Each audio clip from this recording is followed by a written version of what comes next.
And welcome to Stop Now, a social experiment enterprise where we stop, listen, and share. I am one of your hosts, Nate Milton, and welcome back to our talk show here. It is great to be back.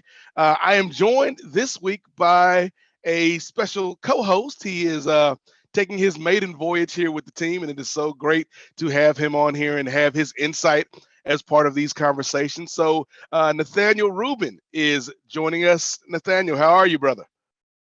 Doing great. Glad to be here. Awesome. It is great to have you here. And of course, you can't have a maiden voyage on a ship without a captain. I'm getting deep into this analogy now. And our captain here is the man behind the scenes, the voice of the voiceless. He is our producer, JK. JK, how are you this week? I'm good, Nate. And you're mentioning it wrong. I'm not the producer. Harold D'Souza is the producer. He is the executive producer. He is a movie producer. He is a great friend of the show. And yes, we don't want to waste any more time because Harold has been so gracious with his time here with us over the years at Stop Now, and it is always a treat to sit down and speak to Harold and learn about the work that he's doing and the stories that he has to tell us about some of the lives that he's helped to impact. So without any further ado, let us welcome back a friend of the show, Harold D'Souza. Harold, how are you? I'm doing fabulous. Thank you, Nate. Thank you, Rubin. Thank you, JK. I really appreciate your passion in creating prevention, education, protection, and empowerment of victims, survivors, vulnerable populations, and community members on human trafficking. So thank you very much. Thank you, Harold. It's always great to sit down and talk to you. I guess from the last time we talked, which was last year, I went back and checked that out. So now we're about a quarter of the way through 2023. What has been some of the things that you've accomplished this year? What are some of the work that you've done this year that you'd like to let our audience know about? It's not that anything that I have accomplished. I think we as a family or we as a team have accomplished a lot, including Stop Now. A lot of awareness has been created in Ohio and nationwide in the US. So like I work at the Attorney General's office with Mike Devine on the Ohio Human Trafficking Task Force. I'm the advisory council with Dave Yost, who's the Attorney General. I am at the Collaborative to End Human Trafficking on the Survivor Advisory Council. So I think every bit, every movement, everything that we and what we are doing right now helps people from prevention of human trafficking. And like what you rightly said, like we have to be the voice for the voiceless victims. We have to ensure that everybody gets freedom and everybody gets justice. So we got to fight till the end. Thank you. Now, one of the things that JK was talking with me about before we started recording this week was the topic of visa fraud and how that's kind of come up in the news. And I was wondering your thoughts on this, Harold, and your thoughts on how this has contributed to the issue. Yeah, so this is something that we have to create awareness. I just got a call a couple of days back from Cambodia, okay, for somebody coming on a work visa, but that was again like not the right way of coming, because the moment I saw the details, and luckily that lady is still back in Cambodia, and I requested that she should not come. So, but we have to keep on making amendments and changes and informing our law enforcement agencies or the USCIS that what can be done in protecting. See, they all do in good spirit, but many times it gets manipulated, tricked, and trapped by the traffickers. But I think JK might be knowing, you might be knowing that on March 31st, one family from Mehsana, Gujarat, India, they died while crossing the border from Canada to the US. And I think they paid more than $100,000. So the man was 50 years, the wife was 45, daughter, I think 23, son 20. So that is what really bothers me, is that we could have protected this people or educated them, but the young kids, including the parents, have just vanished or died. Harold, before I yes, JK, allow Nathaniel to ask questions, right? So he has been doing some research on trying to understand the H-1B scenario. You might have heard the recent news, right? So since you're in the White House and you have been a victim and a survivor leader and doing a good work to fight against the labor trafficking. In terms of your experience, right? So we talked about it in length in the past as well. So H-1B visa, they are trying to blame even the individual candidates, saying that like they are trying to apply multiple through multiple companies and it's kind of a fraud. There is a lot of news going on in that aspect. So what do you have to say? Like, again, you already said this. What is your stand on? Do we support this H-1B visa program or it should be abolished? It's honestly, JK, not as an activist, but at a face value of seeing for all the general public back in India, like I'm talking about India right now, that H-1B visa is a provision or an opportunity for people who are talented to come to the US and make their life. So in that respect, I think it's a good opportunity, but it gets manipulated. So we have to block those gaps, but I think abolishing H-1B will, I think, disown a lot of individuals, boys and girls who are like, getting will not get any opportunity. How will they come then for studies or for jobs? I know F-1 visa is there for education. What is your take on that, JK? Well, certainly we can go to the drawing table and the US Congress can come up with a better plan or a different kind of visa, right? So to provide solution to bring in talented people, individuals, give them the full control, right? Not tying to the employers, right? As you yourself said that, right? So you came on a legal H-1B visa with hopes and dreams and ended up being a trafficking victim, right? So why do we want to continue to have that? Bringing in talented people in that visa and tying it to the employer and allowing them to be exploited. So you yourself said, right, you worked for 18 months without pay. So why do we create that kind of scenario? That's my question. That's why like I'm against it, right? Why I'm saying it is, again, for the economy, for business, for everybody else to make money out of it, that's fine. I have no issues, right? As long as we are addressing the victims' problems, it's not a dream come true for many people, right? So they just end up in misery and they go back. So many things, right? I don't have solution, right? Because I am not a policymaker and I cannot give solution when I am not a victim and I am not in any way related to these issues, right? So that is why like I'm a bit confused and puzzled, because from your stand, right, you are the right person to tell the story, as well as like even we had another victim, right? His name was we redacted his name as well. He came in our show. He has been in H-1B visa. He's still on H-1B visa for 10 years. He's on that visa, and he clearly showed us with document proof that his employer is misusing him. And based on projects, now he doesn't have a project.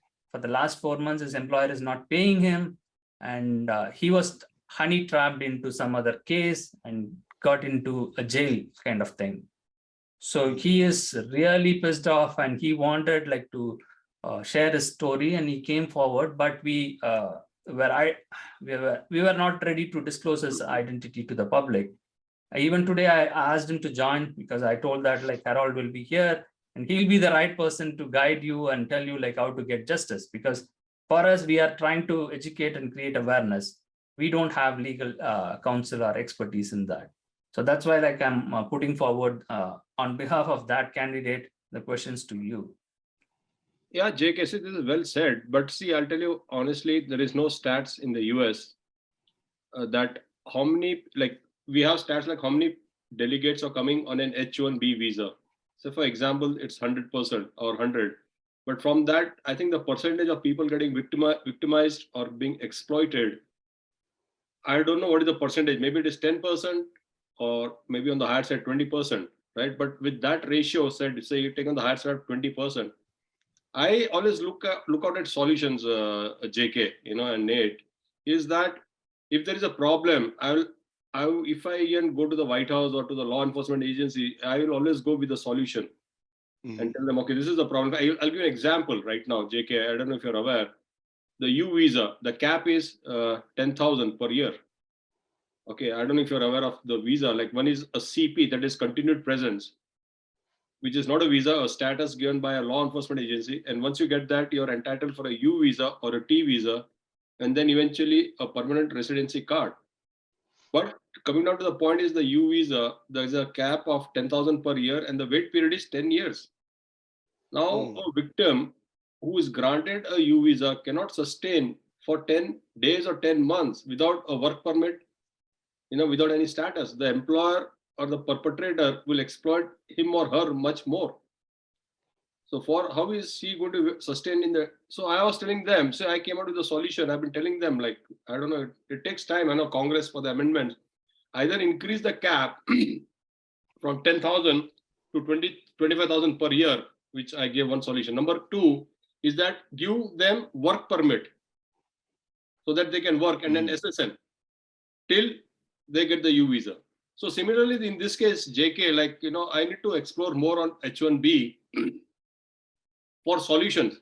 Maybe we can work together, take a case study, and what we can tell the USCIS or maybe the law enforcement agency, okay, here it is.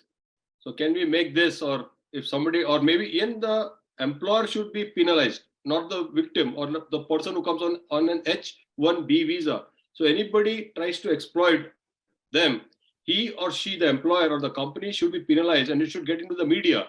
So when it comes into the media, people will be scared. Anyone else is doing, he or she will think, okay, my God, the victim who's coming on an H1B visa does not get penalized or prosecuted.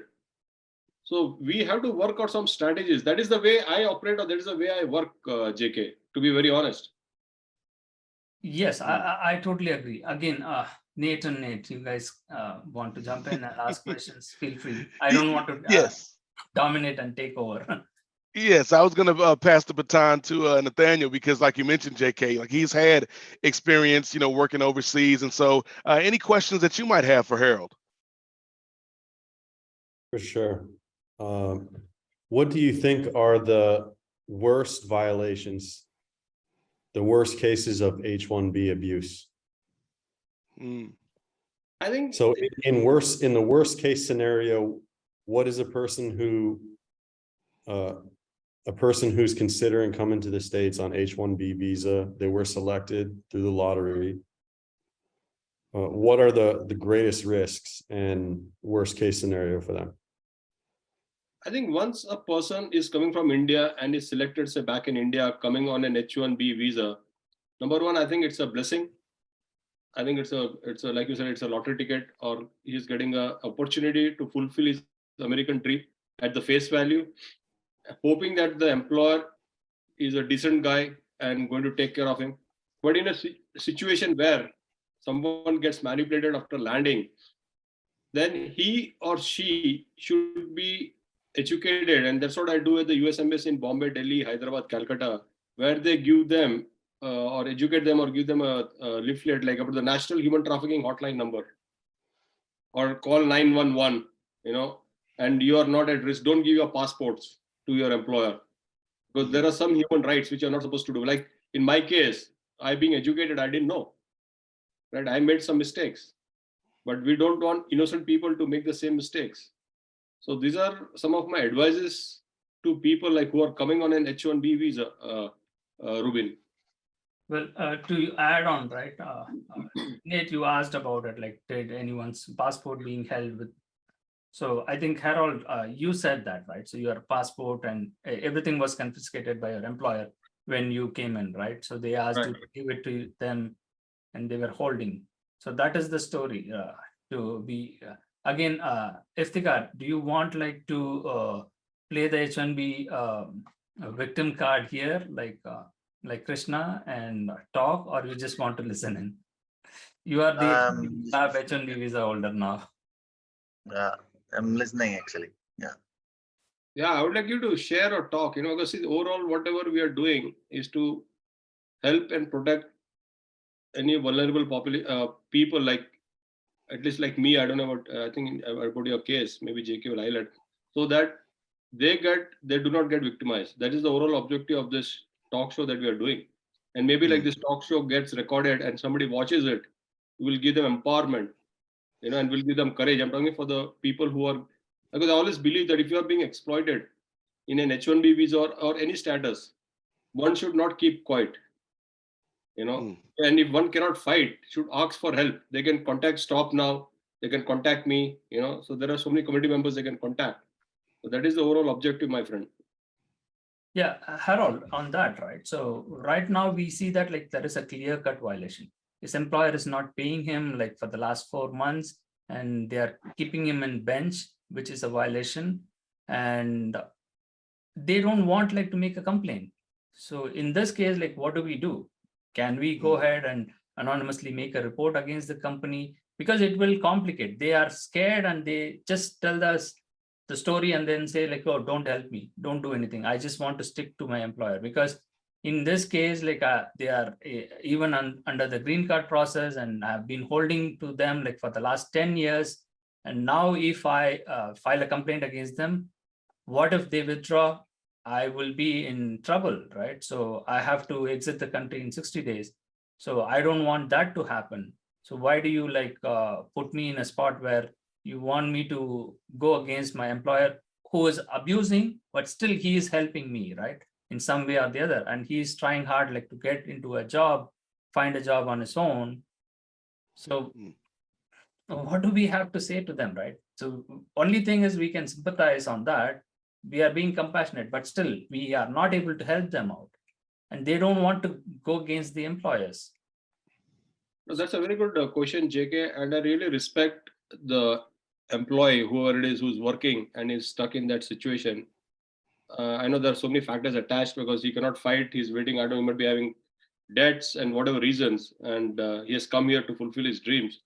I'm always like, I always think, that in such scenario, like an anonymous call from us, from our end, we make it to the, I don't know, whichever state he or they are, to the US Department of Labor or to the Wage and Hour Division, and tell them there's something going on. So then they start backhand investigation and hold them responsible. At the same breath, like when you said this, I was just thinking that we have to make some amendments and ensure that in such cases, the H1B victim is not penalized in case the company fires them. For example, worst to worst scenario, they should be given some grace, considering you will have to make some amendments in the laws. You cannot just go by the book. Okay, in 60 days you have to go. We have to ensure that he or she gets another job. In placement gives them some more grace period. So that is what I think we need to do that, and we need to work on that. And I'm ready to work on this particular projects. But I'll be very honest, JK, there are so much cases of human trafficking, like when I say labor trafficking happening in the US today, right now. And I'm getting so many cases, and I'm working very diligently with them. And a lot of people are getting the CP or U visa and respective shelter homes. I just want to give an example here that a couple of years back, I think it was before the pandemic, one individual, Indian, like he called me H1B from Seattle, and same thing, employer was not paying him. It was not in half the salary, and he contacted me. And then I understood the entire case, and he was from North India. And again, the employer was also like Asian. So then I requested him, I said, okay, I'll take it up myself. But then once I hold your hand or you hold my hand, you cannot go back. And then you cannot. Then I said, then he said, no, hold on. Like he said, JK. He said, no, maybe my green card or whatever. And I said, okay, then do one thing. You talk to your boss straight away, tell him openly, see, I'm contacting Harold D'Souza. Take my name, I said. Let him Google my name. And you tell him, he's there, if not, and you'll not believe. He did that. So we had a plan. He went, I said, talk to him very politely. Don't get into any argument. Don't raise your voice. Be humble. He did everything. And can you believe he was inducted back in the company in the proper HR books. And today he's last year he got his citizenship. Oh, wow. It worked. But I would say it's great hearing stories like that, Harold, because a lot of times on this show, it is frustrating hearing a lot of the stories of these victims. And so to hear like somebody getting a win, I think that's a good thing. are moments like that what kind of keep you going? Because I know it's hard trying to fight the good fight, but when you get a win, like, does that make you feel something? Yeah, see, that is priceless. Nate, JK, and Rubin, and who is watching. I do two things. People tell me, Harold, many times I said I do not take a single penny from any of the victims, come what may. Number two, I always tell them that I'm a postman. So they always come back to me and say, Harold, why do you say you're a postman? It's like this. Oh, I say I know Nate, So you're there. I say I know JK. So tomorrow something is there, and where in your territory, I might just call JK. JK, yaar, so and so person, can you help? And JK does the work. So I contact the law enforcement agencies, the FBI, and or the shelter home, whatever it is. And we have a lot of pro bono attorneys who work on the visas.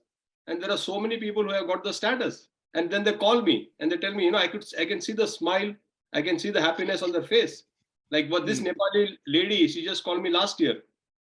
Okay, and she got the US citizen. The first call she made me. When she got the green card, the first call she made me. Arey bhaiya, मेरा green card आ गया, मेरा भी आज US citizenship आ गया. तुम भगवान हो. I said मैं भगवान नहीं हूँ. But I can see the joy in her face and the freedom, the happiness, which is you and I cannot express. And that is what you all are doing today, JK and you, right? We all are doing that. We want to see that joy. Today we are free. We can do whatever we want. We can just keep quiet and just do our work and enjoy life, right? But we are doing something for humanity, for our brothers and sisters, and to change the world. And that has to go in each and every human being. And like what JK said, JK, I have even worked the reverse, where I engage with employers or businessmen, where labor trafficking happens, whether it is gas stations, convenience stores, motels, or restaurants. I call them, and there's a law enforcement agency. We have a meeting, a healthy meeting, to just educate them about human trafficking. Okay, they say that we do not get employees, American employees, they don't work. So we have to keep these immigrants or people who are, I don't like to use the word illegal, but undocumented. But they say we pay them, we do not harass them. So then we feel good, okay. So there are some gaps, but then at the same breath, we tell them do not exploit them. Nate. And I think part of the journey, the journey that, for those that don't know, for those that might be watching, and this is the first time you're seeing us sit down and have a conversation with Harold D'Souza, part of the journey that is being made into a movie, being made into a motion picture, is the story of the work, Harold. And so, I know Nathaniel and JK have more questions for you, but I have to know, because every time you come on the show, Harold, I have to know about the movie and how it's going. So can you tell us a little bit about that? Yeah, you touched the subject at the right time. I think just 2 days back, we had a meeting, that is a meeting with the Hollywood documentary, and with the teaser trailer to Be Free. So the teaser trailer of the film is out, and it's out in the open now. And the name is To Be Free. And Martin Sheen is the executive producer. Benjamin Ryan Nathan is the producer and director. So I think if all things fall in place, I think they are working on it. See, there are a lot of, I would not say constraints, but obstacles. It's not easy, which I didn't know. Some movies are on shelf for the last 12 years. When I talk to them, then it gets out after maybe like 15 years. Some gets done very fast. So they are hoping that this should be out at the end of 2024. Okay. So that's about the Hollywood. Bollywood is going out in full-fledged. I was in India this February. So the biopic is coming up, a blockbuster silver screen, which will be on Netflix. And that is a biopic on my life story from India to the White House. I was quite amazed. I think it's a blessing that all leading actors have agreed to do my role. I'm not going to act in that movie, so somebody else. But right now they're doing the finer script writing, JK. Like I didn't know that the 70% of the movie is based on the script, any movie, which I was not aware, whether it is Hollywood or Bollywood, any movie is based on the script. Once the script is ready, then they give it to the actor, and then it gets done in depends on their speed, maybe 3 months or 4 months or 5 months. So they're in the script, and the script is almost ready. Okay. They again think like they're talking into that at the Hollywood Martin Sheen delegates and with Benjamin Ryan Nathan. once everything is ready, JK and Nathan, they have to plan it out, which I came to know that when they have to launch at which film fair festival, and which studio is going to buy them, which I don't know all the detailing, to be honest. I'm not into that game. And I do not indulge in that because I trust them. Since I signed the life right agreement, I know it's going to happen because I know they're very passionate. The only thing I've told them is that, like what JK said and what we all are doing, that whenever the movie is out, people walk out with a positive attitude, with a willpower or determination, that and their life will change, that we can do, or I can do anything. If any problem comes in life, we have to fight it. I always believe in that, okay, we are here to assist each other or navigate each other, but we as a person, I as a person, a survivor as a person, has to take the lead and has to take that calculated risk and fight. Others will not get justice. It's very difficult. You know it, I know it, right? Thank you. Harold, with your permission, can I play that out? Yeah, sure, definitely. Oh, wow. Yeah. Hello, I'm Martin Sheen with a serious question. Are you aware that slavery is still thriving in our midst? The answer to that question inspired me to become an executive producer of this featured documentary film called To Be Free, that exposes the insidious practice of human labor trafficking here in the United States and around the world. In this film, you learn that labor trafficking does in fact exist in just about every town in America, in just about every industry. You'll hear the unbelievable story of Harold and Nancy DeSouza, who endured more than 18 months of slavery in my home state of Ohio. But that's just one story. This film needs to be made so that all these stories can be told. That's why I'm inviting you to join me and director Ben Nathan in supporting this documentary film To Be Free in any way you can, so that together we can expose this insidious, immoral 21st century institution of slavery in our midst. You are all welcome to join us to be free. Thank you. JK, I appreciate you, man. You are super fast. We need people like this. Come on. Yeah, I'm excited. I'm excited, Harold. And so if everything goes to plan, we're looking at next year. So I'm excited. And I want to share with JK, Nate, Rubin, and all who are watching the show, Benjamin Ryan Nathan. See how a person and how an individual can change the script of his life. So he was recruited. He does a lot of, he's a very well-known producer, director. So he had come down to Cincinnati to shoot my son, Bradley D'Souza, for the eyeglasses. I think he was among a couple of hundreds of kids who was nominated. And I think he made it in the top in the nation. And we were helped by an eye organization, my son, for glasses. And they're very inspired by Bradley's story. And when he came here to shoot, and if you go on Google, you can check Bradley Ivan D'Souza, Prevent Blindness, Ohio Board of Directors. So when he came, he did not know ABC, JK, like you said, about human trafficking. He knew nothing. He had no clue. He thought this never happens in the US. And when he came here, he saw, we just started talking on the side notes because he was camping here for a couple of days. And he was shocked. He was amazed. He went back to New York. And after a couple of months, he contacted me. He was in touch with us regularly. And rest is history. There it is now, the documentary.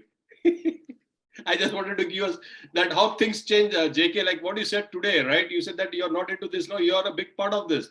You said, I don't have solutions. No, you have solutions. Maybe you have to first, you're taking the initiative. Solutions will come. You cannot see it, right? I always believe that when you start driving from California to New York at night, you can just see like 20 meters or 30 meters, but you keep going. And then eventually you reach your destination. Same in this case, like what you said, I'm pretty excited that we need to come out with solutions for these people on H-1B visa. And the employer should not emotionally or financially blackmail them because they know that if he has to leave in 60 days, that's wrong. Or that if I do something, he will lose his green card. So that psychological threat should not be there, which I agree with you, JK. Thank you again, Harold, for sharing the backstory as well. And It's quite interesting. Again, I am left alone here. You all are optimists and you all are believers of some faith or the other. I am the non-believer. So I am a pessimist. So that is why like I don't want like to get involved in this. Like I can't provide any solution. And I am more of a philosophical, right? Everything goes back to the individual.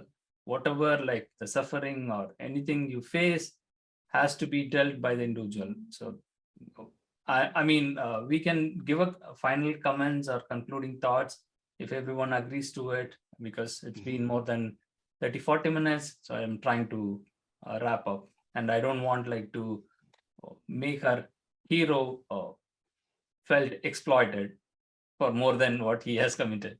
No, nothing of that sort. So I want, like, maybe Rubin wants to speak something. I was just gonna ask JK why you feel that Harold's approach is not the solution. Ultimately, you said that abolishing H-1B was the best solution. So Yes. And again, Nate, this is why like I got involved, right? So though I just joke sometime like just kidding, this is not something like I'm not passionate about. It's not like that, right? I got involved just like how Nate Milton mentioned that, right? So 3 years before, after the pandemic, we all came together. We thought like, okay, we need to do something together because it is globally impacting issues.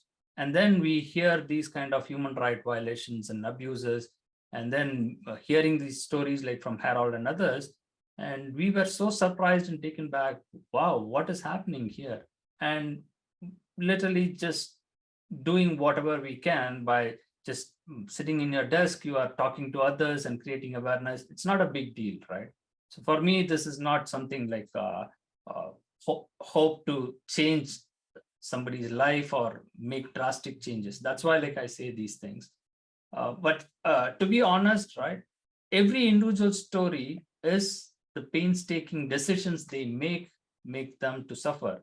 But in terms of systemic change, right, why I'm not optimistic, why I'm saying like it's not possible is, even Harold will agree, right? He was in the White House, right? He was in the council to fight against these human trafficking and stop these things. But honestly, can he say that like I was successful in that role? I was able to make some changes? No, because the big lobbying things, right? Big ecosystem has been created and everybody is making money out of it, right? And nobody wants to lose that. Nobody wants to say like, oh, let's shut that down, right? That is why like I'm saying it's not possible to get it abolished. Why I want it to be abolished is like any reform or revolution is utterly a failure. Only a rebel can think of something new, right? I want something new to be created. I want each individual to be free, right? As long as you are going to have a sponsorship or a visa program and controlling, whether it is a government or anybody else, we all want to control the other person, right? That is why this exploitation is happening. And unless you have this, right? Harold is a realized person, right? So he wants to be free and he is doing his own thing. So each one of us, like when we start doing that, then we can see some change in this world. Otherwise, I don't have to believe in anything. That's my point. That's my 2 cents, and I will be quiet now because I have more to talk in my experiment lab shows. I didn't mean to put you on the spot. I was just wondering that. Yeah, what Rubin said and what JK you said, I appreciate that, JK, that you're honest. You're not trying to be diplomatic or sugar-coated. You're straight to the point. But the best part about you is that the end result, that what you're looking at or what we are looking at is freedom, justice for all, especially I'm talking about the H-1B delegates. That is what you're also looking at. Maybe you're saying in terms of getting it abolished. We are saying, I'm talking in terms of making some amendments or introducing something else, or maybe introducing some other visa. It could be F-1D visa. I'm just throwing some examples. But coming down to the point, JK, I just wanted to end on one note, is that when I came to the US, today I am an ambassador for Youth for Human Rights by the United Nations. I was not aware of the 30 human rights, which is available for every human being who is born on this planet, irrespective of caste, color, creed, or nationality. Mhm. And the Article 4 is like no slavery, which I educate. I give these booklets to everyone all across wherever I travel. But I'm just sharing some examples. JK is that no one is born intelligent or no one is born like knows everything. So you at your point, you're right. But I think we need to merge. As I always said, that teamwork makes the dream work. Thank you. And I think that's well said, Harold. And to JK's point, I think, and this is where I'll leave it for the show this week. And JK probably knows where I'm going because it's one of my favorite examples, especially when you're talking about big problems, big issues like the visa situation or racism or human trafficking. You're looking at big picture issues and it can be overwhelming sometimes. And so I always go back to the story of the little boy with the starfish by the seaside. And the starfish wash up on the ocean bank, and the little boy keeps tossing starfish back into the ocean. And an old man walks up to him and says, "Why are you doing that? It doesn't make a difference." And the boy looks at the old man and says, "It made a difference to that one starfish." And I think that's part of the journey, Harold. We can't fix everything. We can't save everyone, but we can make a difference in somebody's life. Very well said. And do you have anything for the audience that wants to learn more about your work, Harold? Websites, social media, anything like that you'd like to promote so they can follow your journey and follow the work that you're doing? Yeah, I just want to tell all the audience or watching the Stop Now show is that, if you or anyone you suspect is a victim of labor exploitation, sexual abuse, or LGBTQ harassment in the United States of America, please dial 1-888-373-7888, and that will save somebody's life. And I always tell people that just be happy. If you have anything, contact Stop Now, or you can contact my organization called Eyes Open International. It is a non-profit organization registered under 501c3. We are operating right now in 7 countries. I always believe that America is the destination, and what JK said, we have countries like Mexico, Guatemala, India, Pakistan, Nepal, who are the source country. So creating awareness in the source country and educating them and telling them, please do not come to the United States of America illegally. If you come legally, it is heaven. If you come illegally, it is hell. And like what JK says, if you come legally, you get stuck. And that's what I would say. So God bless you all. God bless America. God bless Stop Now. Thank you. Ladies and gentlemen, once again, that is Harold D'Souza, Eyes Open International, one of our favorite guests here on the program. We thank everyone for watching. If you'd like to get more involved, you can go to stop-now.org and find out the work that we're doing. And you'll also probably find links to our merchandise store, which helps us here as a nonprofit. I'm sure JK's got some hot items coming out for the summertime. Maybe some coffee mugs or some tank tops. I don't know what JK's got going on, but head to the website, check all that good stuff out. Subscribe to the YouTube page to catch up on shows that we've done in the past. And as always, we want to thank Harold for his time. We want to thank Nathaniel Rubin for joining us, and this won't be the last time we talk to you on this show, brother. And of course, JK, we want to thank JK for being here. Any final words, JK? Well, you said it in a professional manner. Let's close with that, unless Nathaniel wants to say something. Like, thank you all, and thank you, Harold. Thank you. Thank everyone for watching. Bye for now.